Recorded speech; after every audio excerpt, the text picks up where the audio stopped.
68,607 కోట్లు, 1,02,00,000 కాదు, కోట్ల రూపాయల బకాయిలను బ్యాంకులు రద్దు చేశాయి. ఎవరి బకాయిలు? కార్పొరేట్ దిగ్గజాలు, రుణాలు తీసుకుని ఎగ్గొట్టిన విల్ఫుల్ డిఫాల్టర్లు.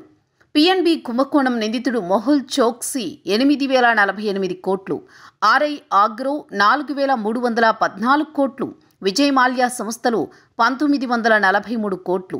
ఇలా పెద్ద పెద్ద కంపెనీల బకాయిలను 2019 సెప్టెంబర్ 30 వరకు బ్యాంకులు రద్దు చేశాయి. ఆర్టీఐ ద్వారా రిజర్వ్ బ్యాంక్ ఆఫ్ ఇండియా ఈ సంచలన వివరాలు వెల్లడించింది.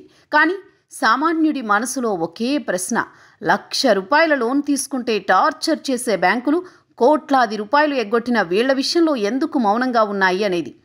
మొహుల్ చోక్సీ గీతాంజలి జెమ్స్ 5,492 కోట్లు, విన్సోమ్ డైమండ్స్ 4,076 కోట్లు, రోటోమాక్ గ్లోబల్ 2,850 కోట్లు. ఇలా టాప్ 50 విల్ఫుల్ డిఫాల్టర్లు బకాయిలను బ్యాంకులు టెక్నికల్ రైట్ ఆఫ్ చేశాయి.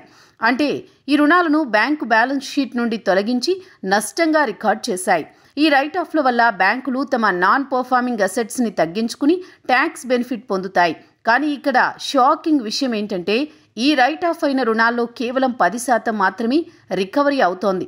2014 నుంచి 19 మధ్య 6.35 లక్షల కోట్ల బకాయిలు రద్దయ్యాయి. కానీ 62,220 కోట్లు మాత్రమే వెనక్కి వచ్చాయి.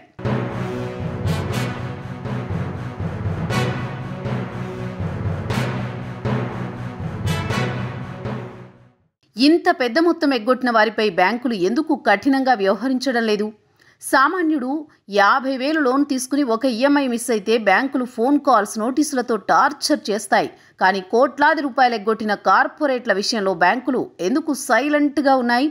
ఆర్టీఐ సమాచారం ప్రకారం ఈ రద్దు చేసిన రుణాల్లో చాలా వరకు పబ్లిక్ సెక్టర్ బ్యాంకులవే. State bank of India, Punjab national bank లాంటి బ్యాంకులు ఈ రైట్ ఆఫ్లలో ఉన్నాయి. కానీ ఈ డిఫాల్టర్లు చోక్సీ, మాల్యా విదేశాలకు పారిపోయారు. చట్టపరమైన లొసుగులతో తప్పించుకున్నారు. బ్యాంకులు రికవరీ కోసం కేసులు వేసినా ఉపయోగం లేకుండా పోయి ఇది సామాన్యుడికి ఆగ్రహాన్ని తెప్పిస్తోంది. మా డబ్బు, మా పన్నులతో నడిచే బ్యాంకులు ఈ కార్పొరేట్లకు ఎందుకు సహాయం చేస్తున్నాయని ప్రశ్నిస్తున్నారు.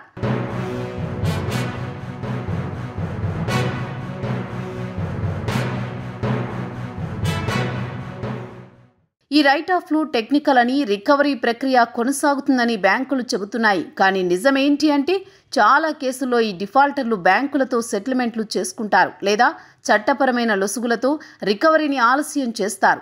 ఆర్బీఐ మార్గదర్శకాల ప్రకారం బ్యాంకులు రైట్ ఆఫ్ చేసిన తర్వాత కూడా రికవరీ కోసం ప్రయత్నించాలి. కానీ 68,607 కోట్లలో ఎంత రికవరీ అయ్యిందో ఎవరూ స్పష్టంగా చెప్పలేని పరిస్థితి. దీని వెనుక రాజకీయ ఒత్తిడి ఉందా అంటే అవుననే సమాధానం వినిపిస్తోంది. దీనిపై ఒక నిర్దిష్టమైన చట్టాన్ని తీసుకురావాల్సిన అవసరం ఉంది.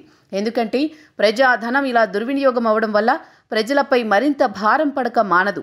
ఇటువంటివి మళ్లీ పునరావృతం కాకుండా బ్యాంకులకు తగిన విధంగా గైడెన్స్ ఇవ్వాలి. పెద్ద మొత్తంలో డబ్బిచ్చే ముందు మన చట్టాల్లోని లొసుగులు తగిన చర్యలు తీసుకునేలా ప్రభుత్వాలు ప్లాన్ చేయాలి.